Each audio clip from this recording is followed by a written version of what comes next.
In our culture, um, to show you how much humor is really a big thing, um, we have this concept called in this is really a tradition. Yeah, seriously, it's a tradition of joking, um, and it occurs between in-laws, but only brothers and sisters in-law and cousins-in-law. Yeah, just the same. In other words, the same generation. Okay. Concerning parents-in-law, that's a different tradition. Okay, that's something totally different. Um, so that I have to really make that known. With parents-in-law, it's a tradition um, to not communicate.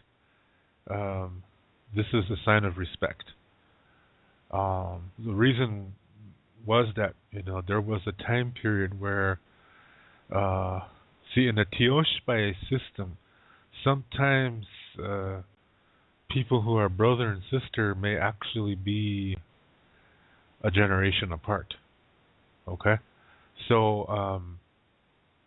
uh, so when you see that kind of age difference, and sometimes if you might have a daughter-in-law or a son-in-law that's actually close to your age, and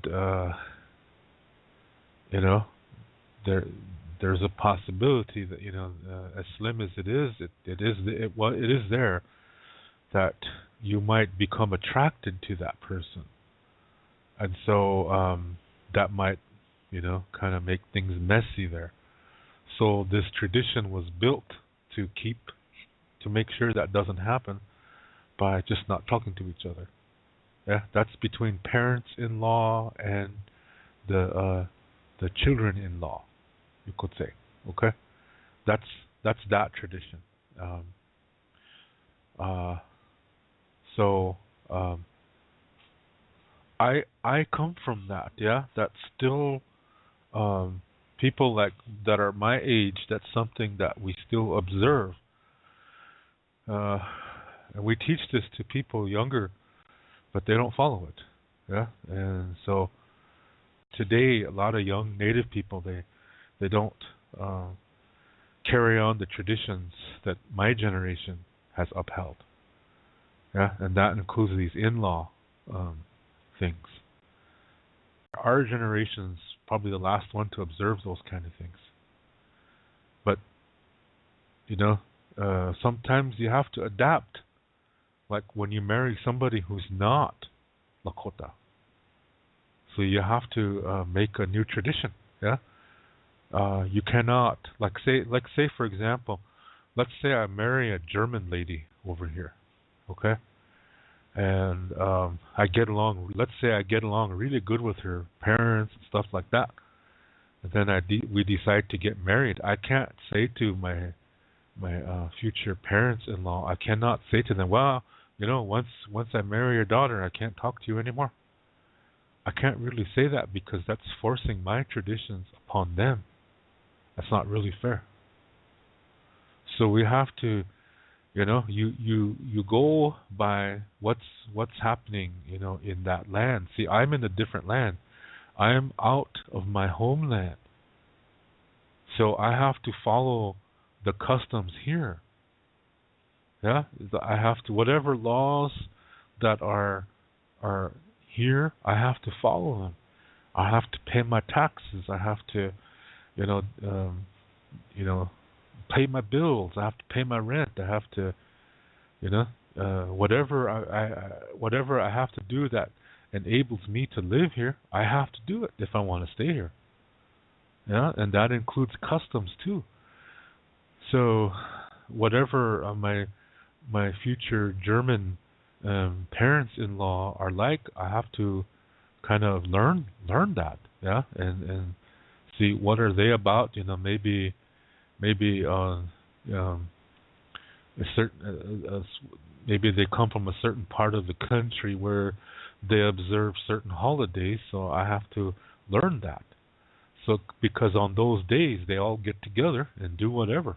So I have to be a part of that and learn that because I'm in their family now. Yeah. So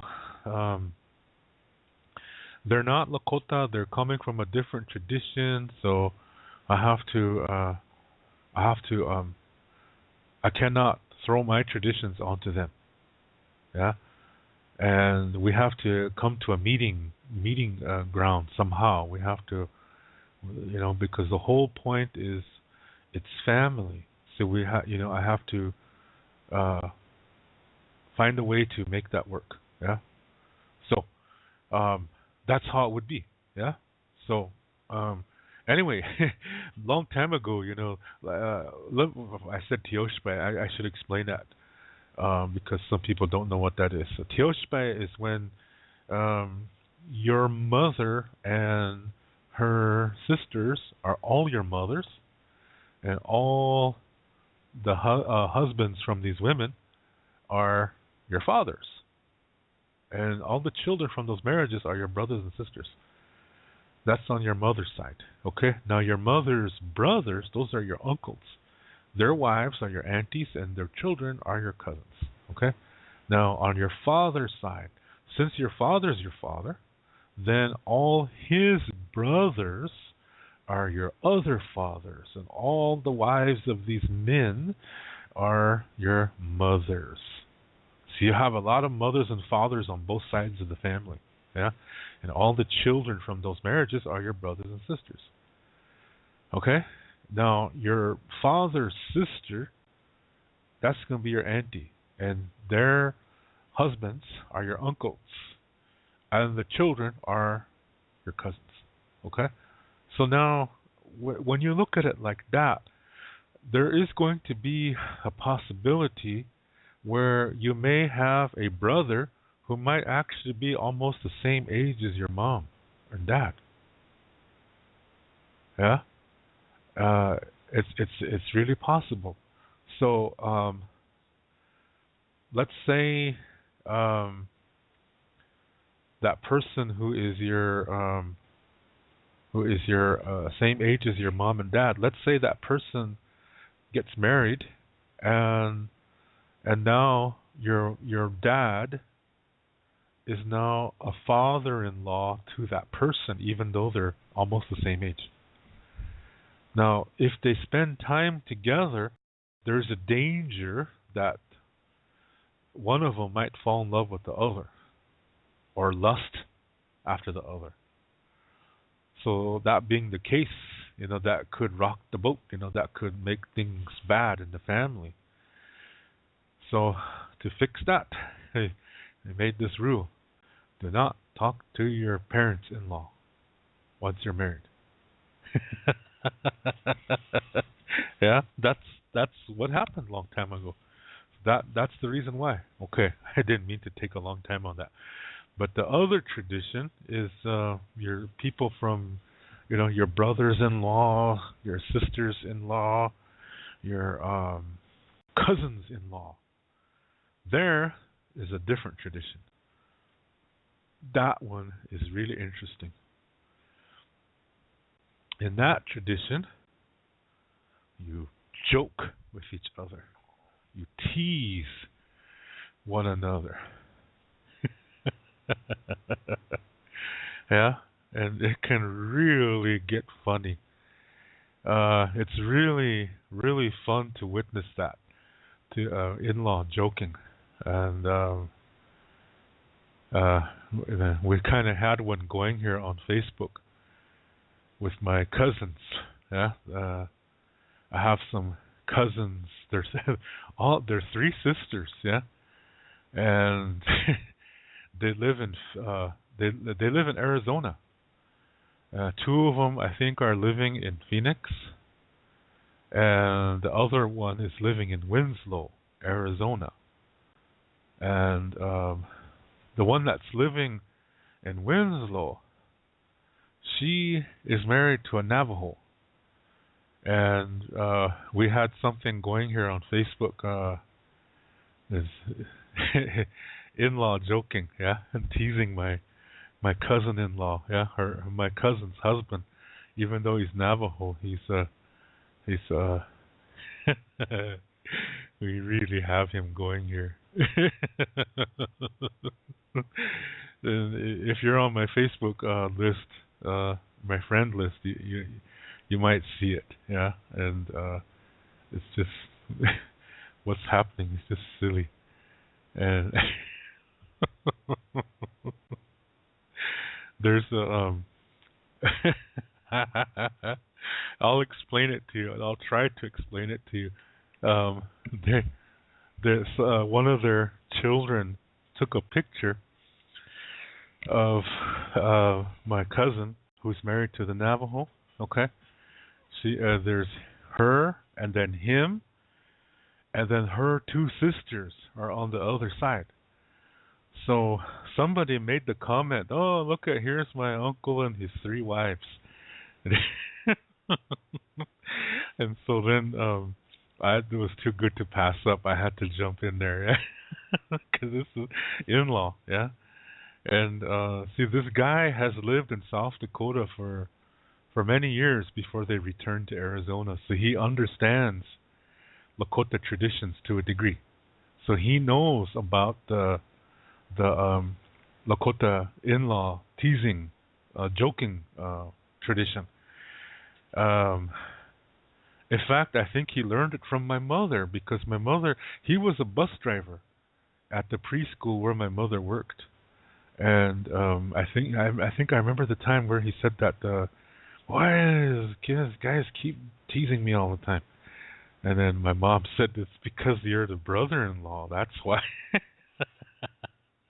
So my mom explained it to him, the tradition, yeah, of teasing. So okay, so she told him, you can fire back. She said, you can tease right back. You don't just sit there and take it. She said, and he's a funny guy, yeah, he's really a funny guy. So after that, he started firing back too, and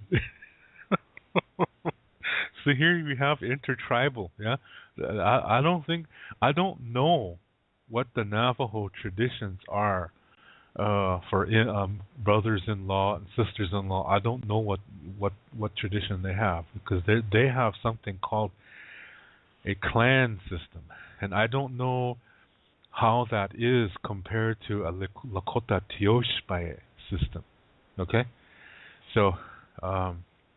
Anyway, I think he really likes that, the Lakota teasing tradition, in-law teasing tradition. So on this picture, I said, gee, look at him. He has his hands in his pockets. He doesn't want to hug anybody because he doesn't want any of his wives to get jealous of each other, so they'll end up in a knockdown, gouge your eyes out kind of fight. I said. So some of them were starting to LOL. They were writing, yeah, and then then I said, hey, look at that look at that one. You can't see her right hand. Look at where her right. I bet you anything, her right hand is where is it at? So look at the way he's smiling. That kind of tells you where her hand is at. So people started writing other comments on there too, and so it's really giving him a hard time.